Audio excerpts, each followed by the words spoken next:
Olá, muito boa noite para você, telespectador da Rede Vida.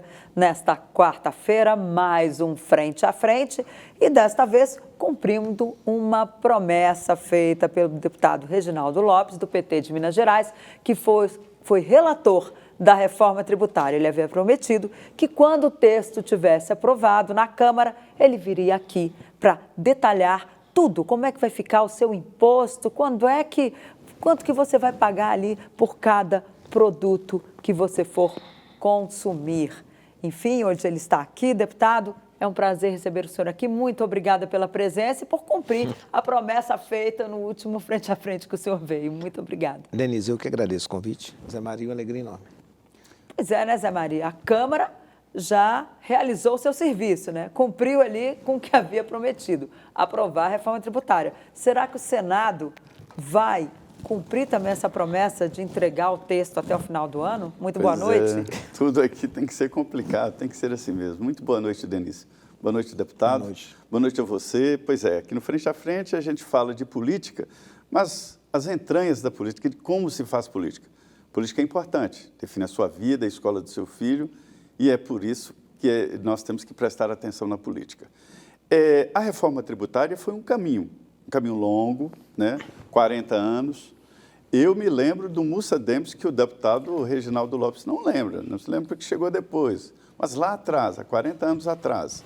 Depois Germano Rigoto, Sandro Mabel, Luiz Carlos Raul, e agora o deputado Reginaldo entrega um texto que está bem elogiado, porque é equilibrado.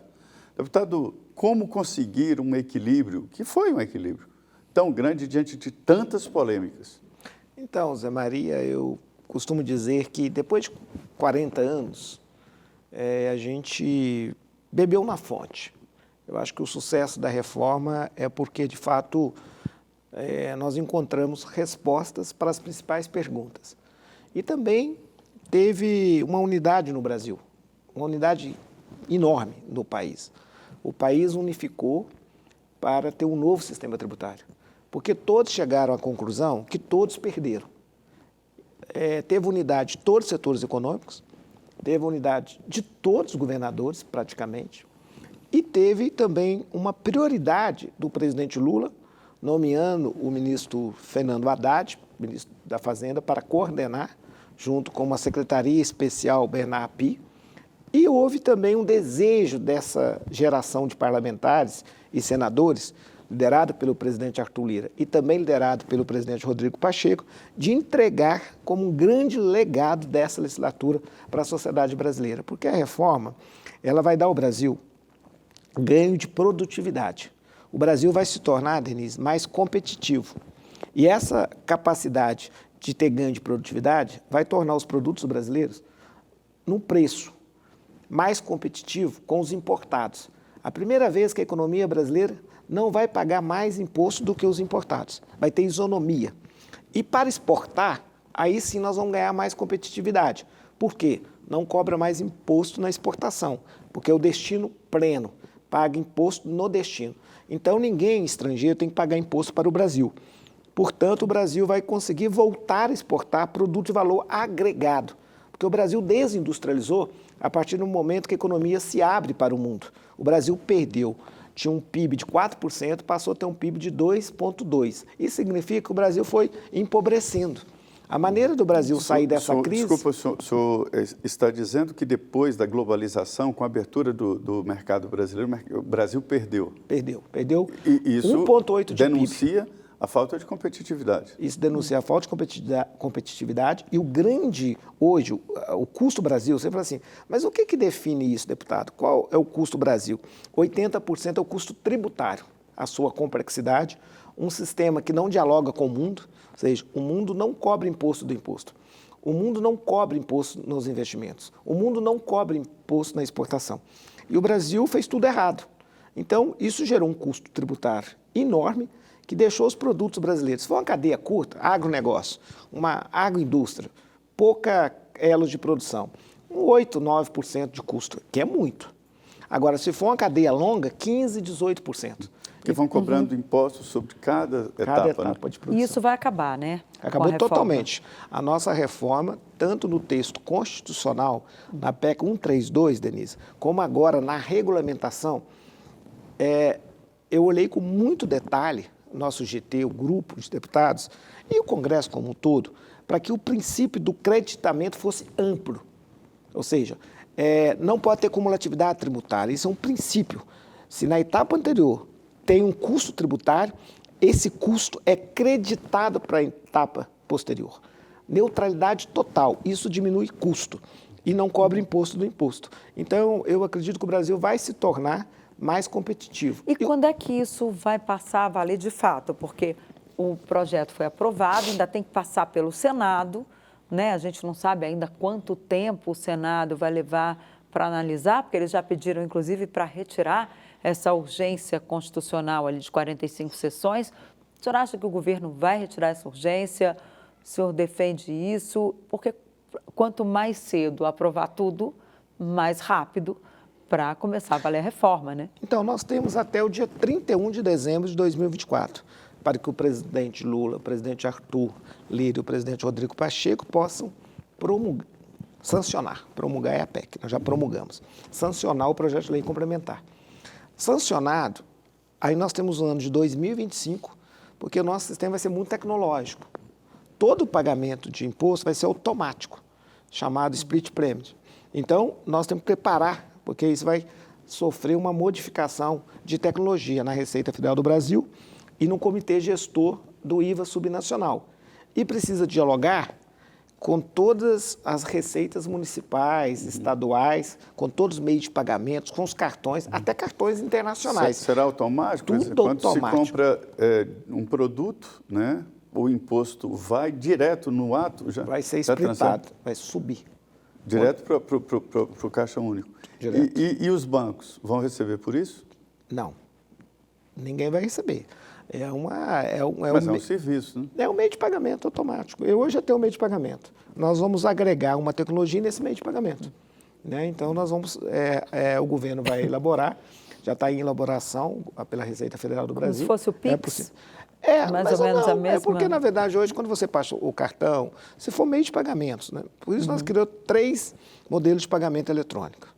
Um que a gente fala que é automático inteligente, a hora que o cidadão comprar, ele, vamos supor, ele comprou um produto de R$100. Se for 20%, vamos supor, só para ficar fácil, ele vai pagar 120. 20 já sobe para a receita. Mas vamos supor que o Zé Maria está vendendo esse produto e ele tem crédito a receber, porque é débito e crédito. Então, o sistema vai ser inteligente. Na etapa anterior já se pagou um imposto pagou uma lá. parte. O Zé Maria comprou do Reginaldo, ele pagou R$15, vamos supor. Agora ele vai pagar 20. Deu dele pagar os 20, ele só paga mais 5. Por isso nós chamamos automático e inteligente. Na nuvem ele já vai fazer a contabilidade. Agora vai ter um outro simplificado, que são aqueles meios de negócio, como supermercado, varejo, que entra muito crédito e tem débito. Então nós vamos já fazer uma alíquota reduzida para quê? Para não alterar o fluxo de caixa daquela empresa, para não criar despesa financeira para aquela empresa. E tem um manual, que a gente fala de operação por operação. Vamos supor que Denise, eu desconfio do Zé Maria. O Zé Maria é meu fornecedor, eu sou adquirente. Eu estou olhando o Zé Maria e acho que ele vai dar cano. Aí eu pego, separo, pago para a União e só pago para ele o dinheiro da mercadoria. Então, com isso, a gente acha que vai combater a erosão e lisão fiscal, que vai eliminar a inadimplência, a sonegação e as fraudes. Nota fiscal eletrônica, né? 100%? Hoje, eletrônico, o Brasil já é muito moderno. O Brasil é um dos poucos países no mundo que tem nota eletrônica. Mas hoje você tem 5.571 notas eletrônicas. Agora é nacional.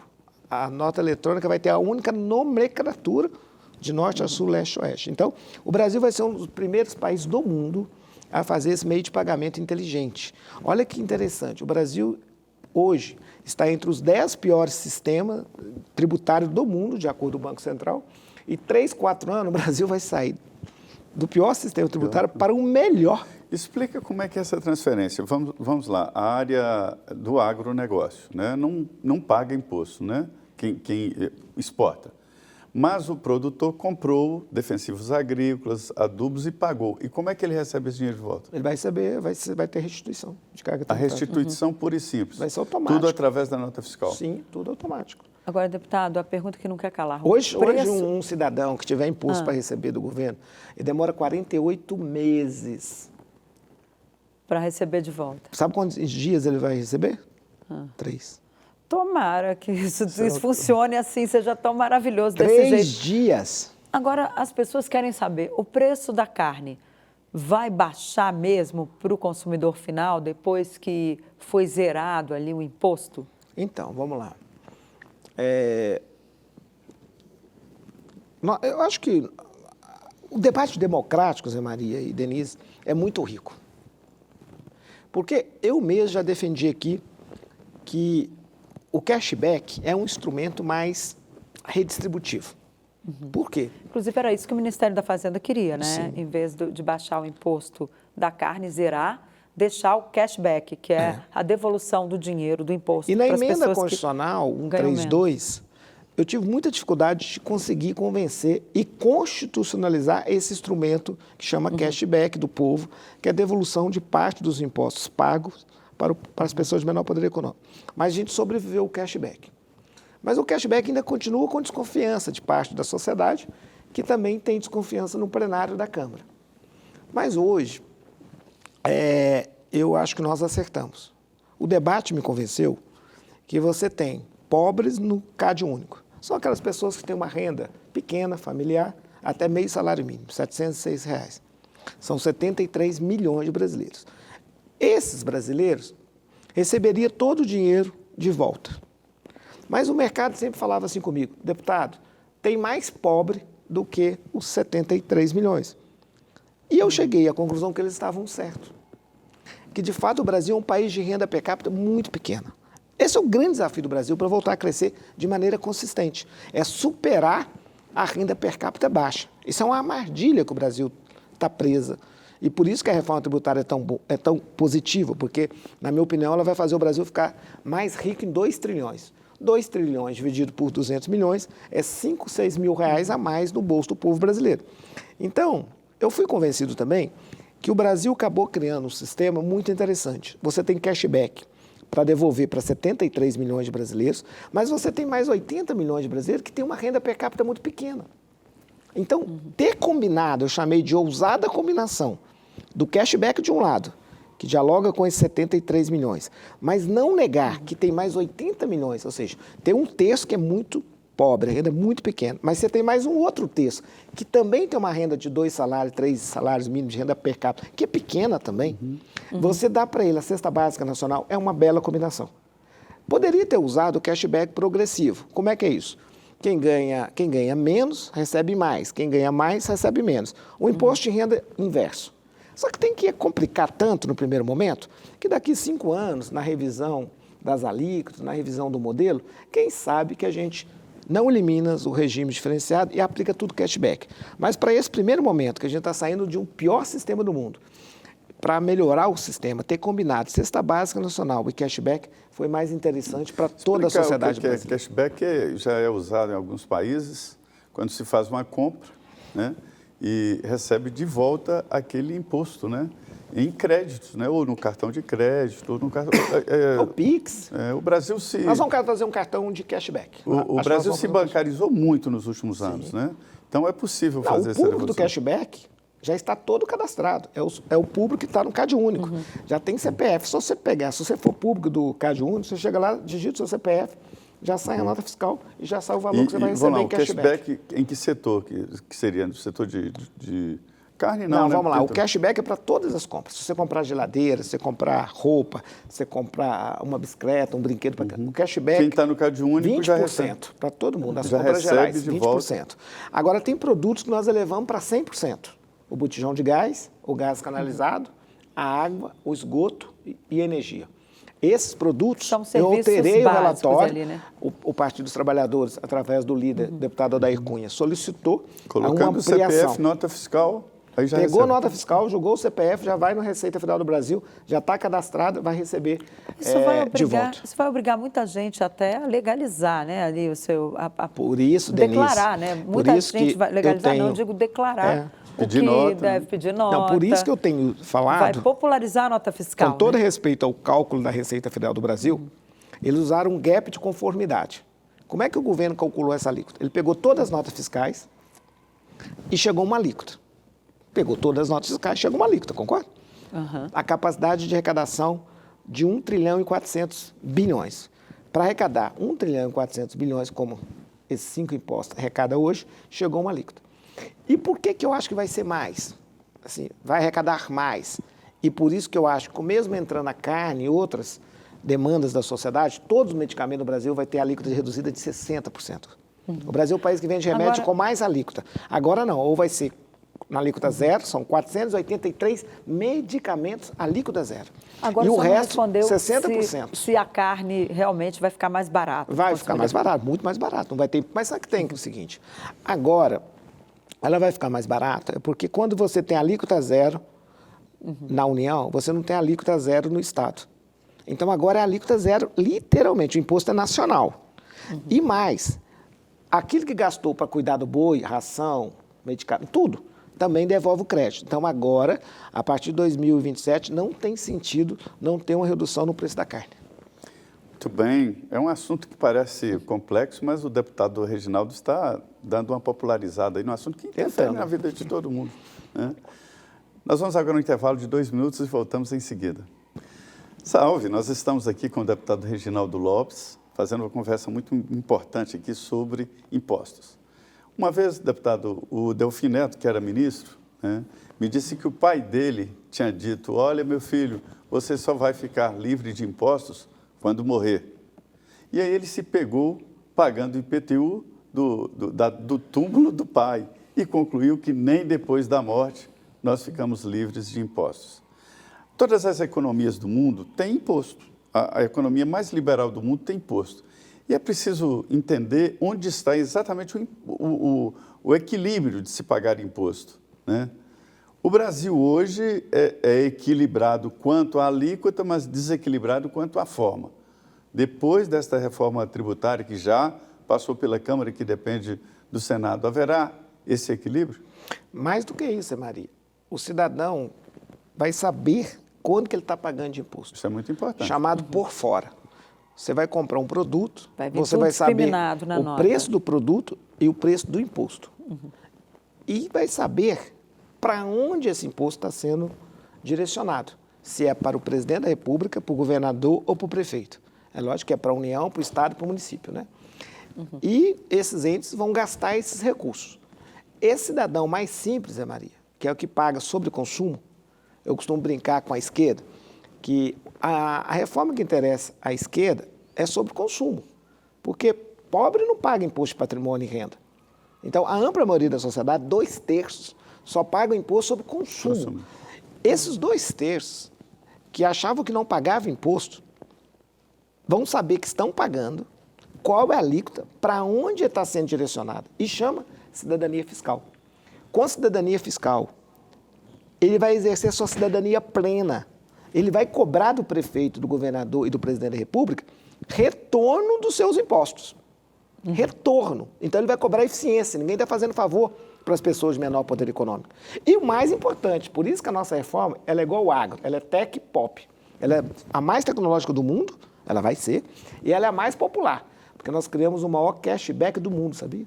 O Brasil vai ter uma experiência única no planeta. É o país que mais vai devolver imposto pago para as pessoas de menor poder econômico. Agora, tem muita gente dizendo que também o Brasil vai ter o maior IVA do mundo, né? O maior imposto de valor agregado, no caso, o CBS, né? A Contribuição sobre Bens e Serviços. É isso mesmo, deputado? É isso, né? Mas só que tem que o Vai ser cidadão o maior não sabia. CBS do mundo? Não, olha, hoje nós pagamos 35% de imposto sobre consumo. E esse 35%... Todo mundo, viu? Mesmo quem acha que não paga, quando vai no supermercado, deixa lá o imposto. É. E olha, e nós vamos reduzir para 26,5%. Ou seja, O maior IVA do mundo vai ser a Turquia, a maior... 27%. é uma das maiores cargas, né? A segunda maior carga do mundo, mas perto do que se reduzindo paga hoje quase vai ter 10%. E sabe por que nós estamos reduzindo 10%? E arrecadando o mesmo valor? 1 trilhão e 400 bilhões? Aumentando a base de arrecadação, né? Não separa mais serviço e mercadoria. No século XXI, tudo é vendido pelas plataformas. Eu costumo brincar no celular. E esse e-commerce também vai pagar agora, tudo?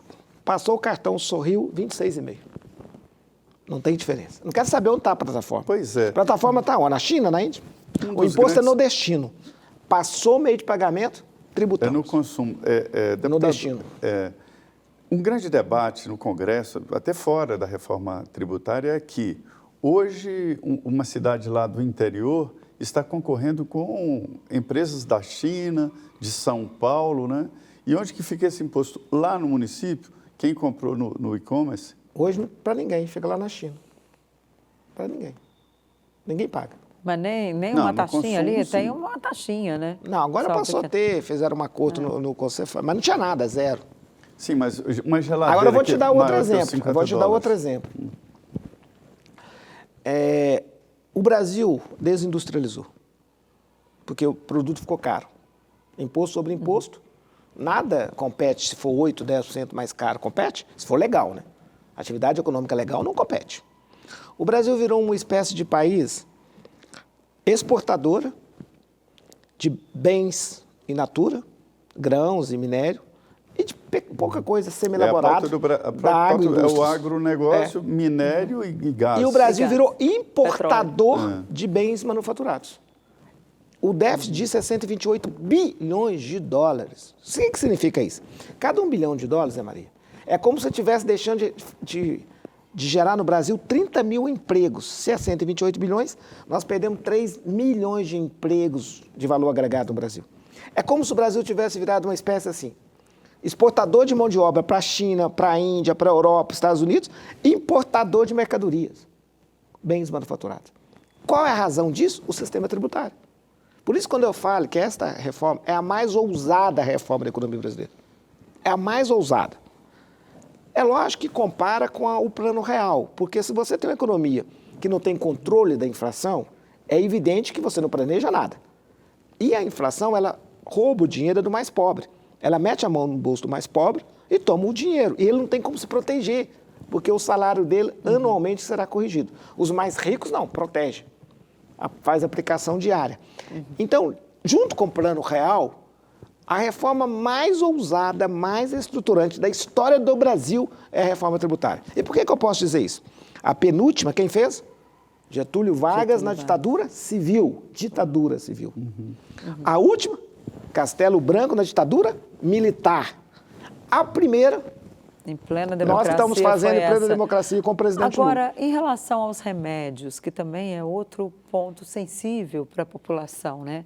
Quando é que vai baixar o preço, uma vez que todos entraram, né, na alíquota A partir de reduzida? 2026. 2027, Mas ficou ali na alíquota de... 483 remédios, alíquota zero. Zero. O restante todo, tudo que tem de remédio, não sei quantos milhares de remédios, inclusive os importados, vai pagar 40%, 10%. Nós reduzimos de 35% de carga tributária, na média, para 10%. E esses remédios mais comuns para dor de cabeça? Tudo zero, alíquota Tudo zero.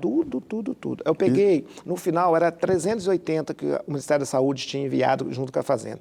Eu mandei pesquisar os mais vendidos, os mais consumidos, joguei tudo na alíquota zero. Inclusive, a dignidade menstrual, que eu achei um absurdo. Todos os produtos da dignidade menstrual estavam cobrando 40% de imposto. Mandei zerar, jogamos tudo na alíquota zero. E agora, deputado... Porque tem uma menina, sabe quanto que gasta uma menina pobre? R$60 por mês. Essa menina deixa muito de ir na dinheiro. escola, deixa de ir no trabalho. Então, isso é dignidade, entendeu? Então, nós resolvemos zerar. E representa um custo muito grande. R$60 para uma menina de renda per capita É uma pobre, porcentagem muito grande do que salário. ganha uma né? Bolsa Família de R$600. Agora, deputado, o que Mas me... só uma coisinha que você o que falou, me- legal, sim. Zé Maria, que eu quero falar. Esse debate, ele é tão transparente, porque no passado, um presidente ou um prefeito, um governador, altera o imposto lá, alguém fica sabendo? Não. Escolhe um produto lá para... Tudo portaria da Receita. Ninguém fica tudo nem acabou, sabendo e do ninguém lado- nem percebe. Percebe quando chega no supermercado. Esse debate agora, daqui 4 anos, daqui 2 anos tem eleições, mas daqui 6 anos o sistema já estará funcionando. O cidadão que mais paga imposto é o cidadão de menor poder econômico, é imposto sobre consumo. Ele pode cobrar do próximo presidente da República em 2030? Qual é a sua opinião sobre o imposto sobre consumo? Nós achamos que 26,5 é muito. O que o presidente da República, o candidato, vai ter que falar? Eu vou reduzir. Se ele falar que vai reduzir, ele vai dizer o seguinte, eu vou cobrar de renda e patrimônio. Olha como é que o cidadão vai empoderar. Vai ficar mais transparente. Ou ele vai cobrar assim, eu quero mais produtos na alíquota zero. Uma das... Mas como é que você vai restituir? Porque nós colocamos uma trava que presidente da República, deputados, senadores, ao tentar mudar o sistema ou incluir mais bondades, ele tem que ter parecer da Receita Federal do Brasil, do Comitê Gestor do IVA Subnacional. Não pode ter impacto mais que 0,02%. Olha que debate interessante. Ah, tem impacto. Não tem problema. Ser presidente, o senhor pode. Então, ele vai dizer o seguinte, então eu vou cobrar mais do imposto de renda. Porque o Brasil arrecada metade do que os países ricos arrecadam de patrimônio e renda, viu? O Brasil arrecada metade do que arrecada os países ricos entre renda e patrimônio. E sabe o que o Brasil faz com os pobres? Cobra mais. O dobro. Não é mais, não. É o dobro. Esse é um debate que hoje ninguém fica sabendo. Por que o Brasil fez essa opção? Porque o imposto é por dentro, é um imposto covarde, que ninguém fica sabendo. Ninguém fica sabendo. E agora, como é que vai ficar essa questão de portaria da Receita Federal? Porque parece que o projeto dá uma segurada nisso aí. Nós não pode tiramos sair na regulamentação agora, para qualquer coisa. O Brasil tem 50 obrigações acessórias. Só deixamos no projeto obrigações acessórias que o modelo de negócio exige. Por exemplo, como é que eu vou cobrar imposto do sistema financeiro, exigir que eles me emitem 25 bilhões de transações diárias? Então, nós fizemos uma obrigação acessória ali de contabilizar no final do mês. Mas nós acabamos com quase todas as obrigações acessórias. Que são essas portarias que a Receita... Não, tanto de livro isso, livro aquilo, registra. Então, o sistema brasileiro ficou mega simplificado, mega simplificado. Deputado, me impressiona, eu estou dizendo isso porque acompanhei o debate, qual foi o motivo que todas as propostas de reforma naufragaram? O que acontecia, o que estava travando isso aí, esse debate, essa aprovação? Eu acho que faltava um acerto com os estados produtores. A ideia de ter separado a transição do sistema tributário da transição do sistema federativo foi a grande inteligência, sabe? Nós temos 2 transições. Uma transição começa em 26 e termina em 32, para o setor produtivo e para a sociedade. Mas nós temos uma outra transição que dura 50 anos, que é a transição federativa. Essa transição federativa é simples assim. Eu estou tirando o seu imposto na origem e estou criando o imposto nordestino. O que eu vou fazer com o Estado que produz? Vai perder arrecadação? Então, nós vamos criar uma escadinha. Primeiro tira 2%, depois 5%, depois 10%, depois 20%. E criamos um seguro-receita, que 5% do imposto vai para esse seguro-receita. Então, ele vai compensando essa transição. Então, acho que essa foi a inteligência. Com isso, a gente ganhou, por exemplo, os governadores. Nós ganhamos os governadores de Minas, de Rio, de São Paulo, Paraná, Santa Catarina. Que era quem travava, né?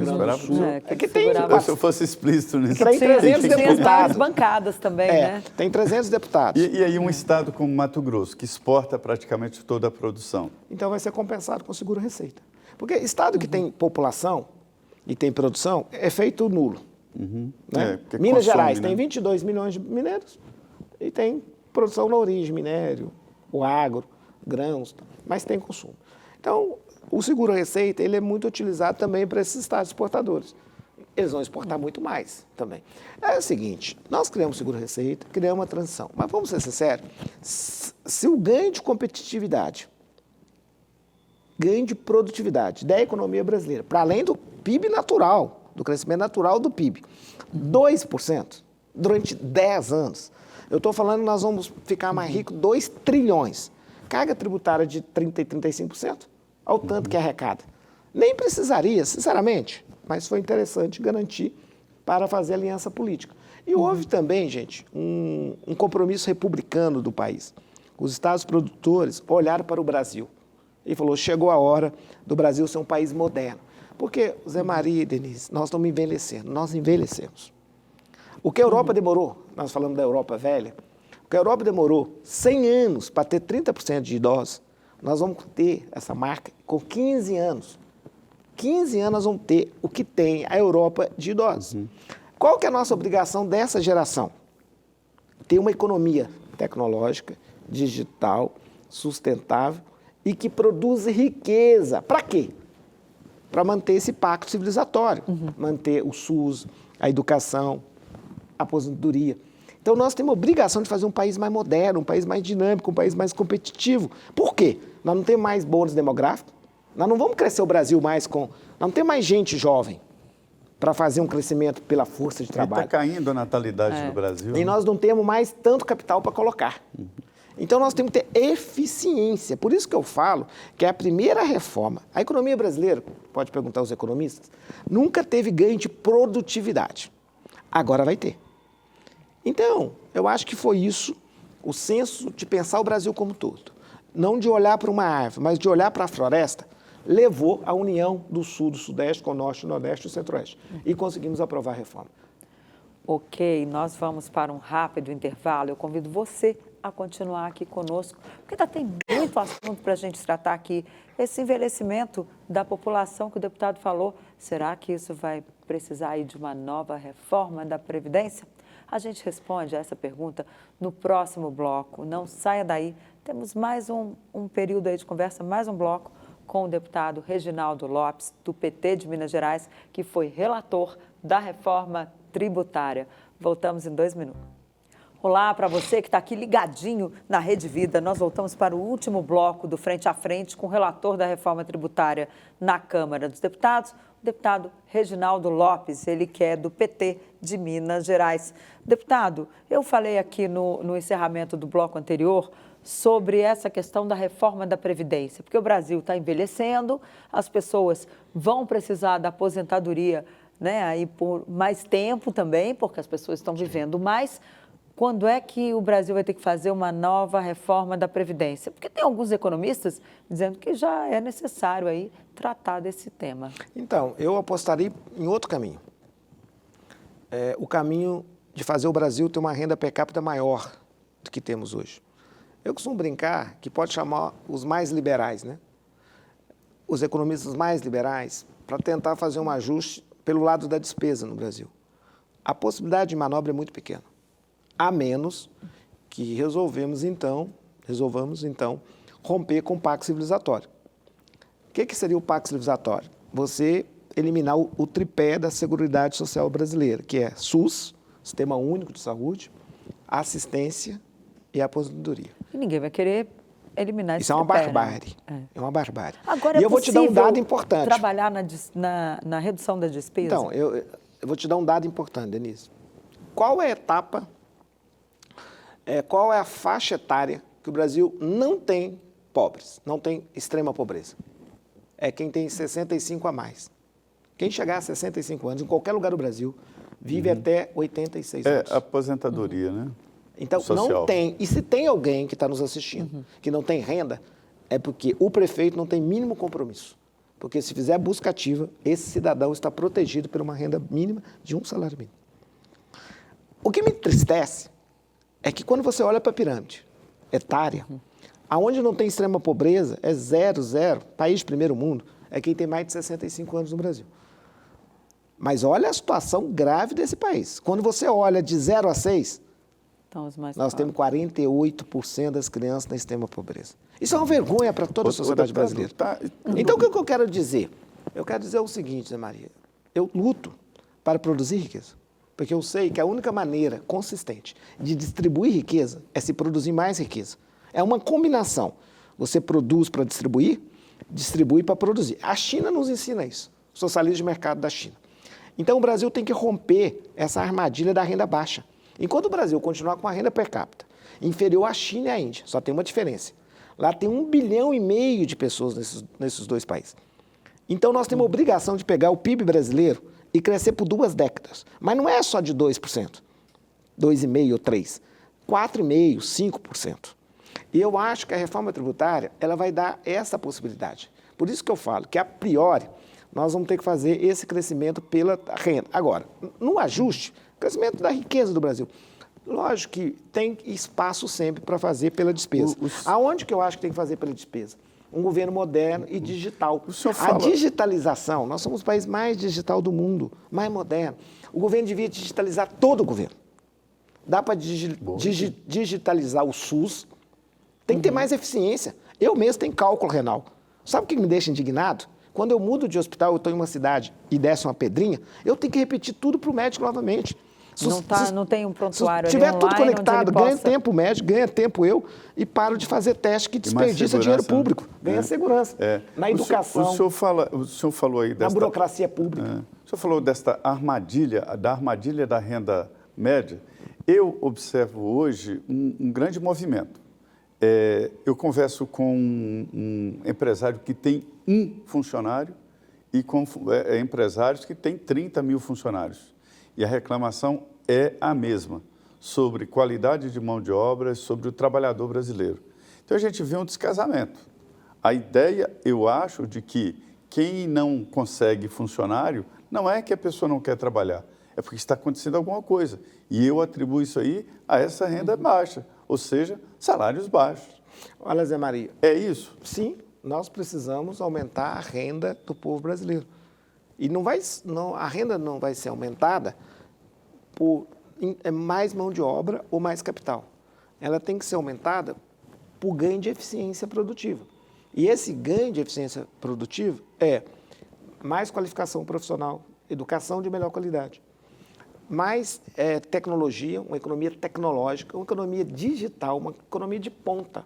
Agora, e eu acho que o Brasil não deveria desprezar transição ambiental e ecológica. O Brasil deveria ser um sistema moderno de uma economia sustentável. O nosso agro é um exemplo, mas nós podemos migrar um pouco para bioinsumos também. Você tentar insumos mais sustentáveis. O Brasil tem tudo para ser a nação mais rica do mundo. Por quê? Primeiro, o crescimento populacional é muito pequeno. O Brasil é muito grande. O clima é extraordinário. O Brasil faz 3 safras. Tem países que conseguem fazer uma safra. As nossas riquezas do subsolo... A safra média. Que não é mais a safrinha, como diz. Não é mais safrinha, já é safra. Não, tem riqueza, normal, as terras raras. Nós somos uma potência. Temos inteligência, temos pesquisa, mas às vezes paradas nas prateleiras das universidades. Agora, para isso, deputado, precisa investir em educação, precisa ter ali um orçamento da União também voltado a esses novos desafios, a esse novo mundo que vem por aí, né? De inteligência artificial, do ensino também mais tecnológico. As profissões do futuro. E a gente não vê as emendas dos parlamentares caminhando nessa direção. No momento que a gente vai ver o orçamento da União, está lá, tem município que recebe mais dinheiro para botar dentadura do que tem de população. Quando é que isso vai mudar? Essa pulverização do orçamento, que, tudo bem, parte do dinheiro chega na ponta, mas vai para aquelas coisinhas ali, desse toma lá da cá. Quando é que isso vai mudar, deputado? Não, olha, Denise, eu sempre sou muito otimista. Eu prefiro olhar para a metade do copo que está cheio. Na metade do copo que está cheio, o Brasil criou um ecossistema inteligente e interessante no processo educacional. Se eu pudesse falar assim, qual é o custo do Brasil? De 0 a 100, 80% foi o custo tributário, estamos resolvendo. Que ninguém acreditava. Depois de 60 anos, vamos resolver. Os outros 20% é infraestrutura adequada, um Brasil uniforme, com capacidade e infraestrutura do tamanho do Brasil, da necessidade do tamanho do Brasil. Eu acho que nós estamos resolvendo. Acho que tem dados indicadores. Ano passado foi 25 bilhões na infraestrutura. O ministro Renan Filho está fazendo um belo trabalho, um bom gestor. Esse ano também mais 23 bi. Eu acho que nós vamos resolver. E tem mais o Fundo de Desenvolvimento Regional, que nós segurança jurídica também. Nós retiramos dos governadores a questão do incentivo fiscal, porque o imposto era na origem, como é no destino, eles não têm mais esse instrumento, mas eles ganharam 60 bilhões por ano, corrigido para o IPCA, onde eles vão aplicar esse recurso para dar uniformidade rodoviária, portuária, de dados, de telecomunicação. Isso tudo vai fazer o Brasil ser mais uniforme. E, por último, nós criamos um ecossistema interessante nas redes de ensino tecnológico do Brasil, que, se você avaliar o resultado das escolas técnicas no Brasil, na PNAD, PNAD não, na avaliação internacional, PISA, na avaliação internacional, o Brasil é a quarta, terceira, no geral, fica ali entre as 10 melhores educação do mundo. Então, nós temos um ecossistema preparado, é só escalonar esse ecossistema. E se a gente criar um pouquinho de vergonha na cara e de não deixar nenhuma criança de 0 a 3 anos fora da escola, porque é ali que elas desenvolvem as primeiras habilidades, aonde ela faz as primeiras conexões neurológicas, aonde ela vai desenvolver seus talentos, aonde já tiver segurança alimentar e nutricional, esse Brasil vai voar. Eu acredito no Brasil. Eu sou super otimista. O senhor citou um dado interessante aqui, sobre o IPEA, que está demonstrando que o Brasil já, lá em 1954, tinha uma média de natalidade de 6 por família. Veio caindo, né? Hoje nós estamos em 1,5. Acho que é 1,2. E vai chegar a 0,9. Vai chegar a 0,0 e depois negativo em 2054 e tal. E isso impacta a Previdência. Denise fez uma pergunta sobre a possibilidade de uma nova reforma da Previdência. Isso foi colocado já para o governo. Mas eu acho que esse debate é muito pouco provável que ocorra nesse governo, porque eu acho que não há necessidade ainda. Eu acho que o Brasil precisa retomar um crescimento mais consistente do PIB. Aí resolve tudo. Resolve. Não, lógico que lá na frente, quando a gente consolidar 90 anos de perspectiva, nós vamos ter que aumentar. Em algum momento você vai ter que buscar uma idade mínima superior que nós temos hoje. Mas acho que esse debate não é necessário agora, nesse momento. Seria uma responsabilidade você tentar, nesse processo de transição, nos próximos 5 anos, falar em fazer ajuste na Previdência. Agora nós estamos entrando aí no período eleitoral, né? O senhor esteve no Palácio aí essa semana, no início da semana.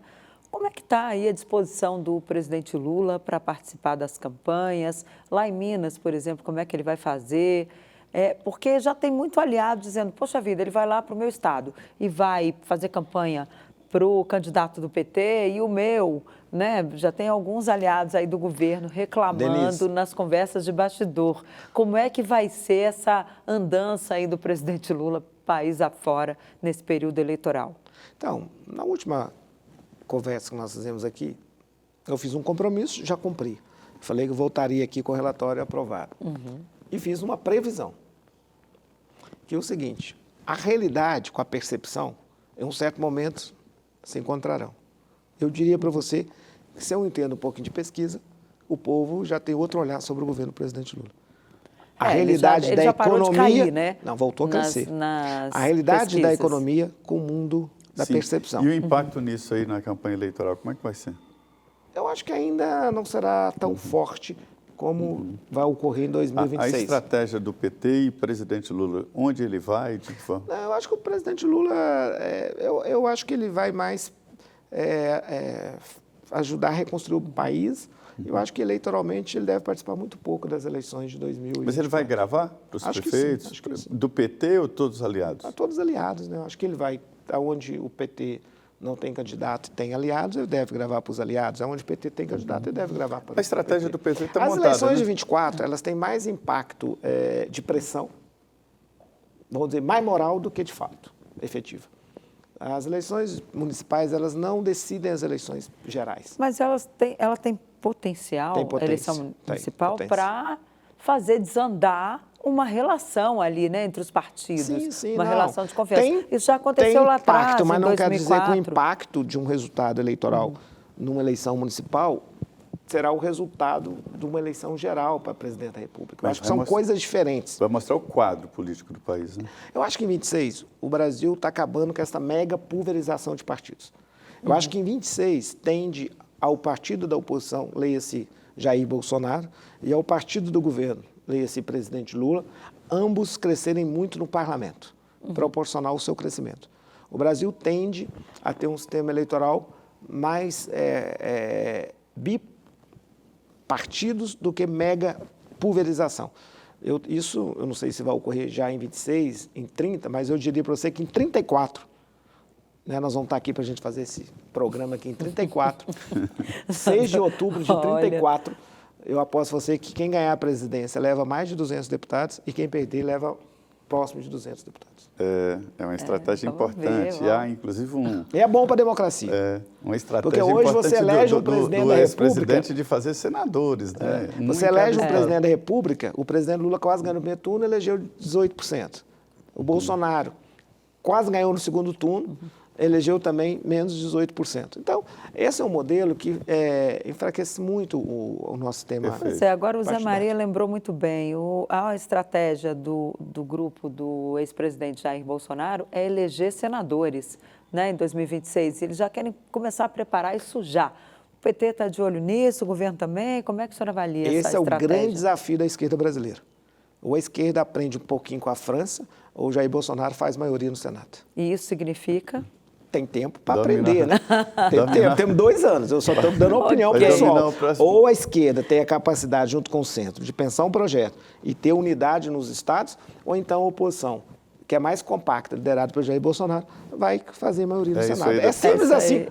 Mas isso é papo para um outro programa, né, Zé Isso Maria? aí temos que dialogar. Muito bem, uma conversa boa.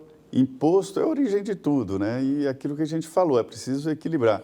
Eu não sei exatamente se esta fala do deputado Reginaldo chega até o eleitor, mas compõe aqui o debate político e isso vai acabar resultando no dia a dia de todos.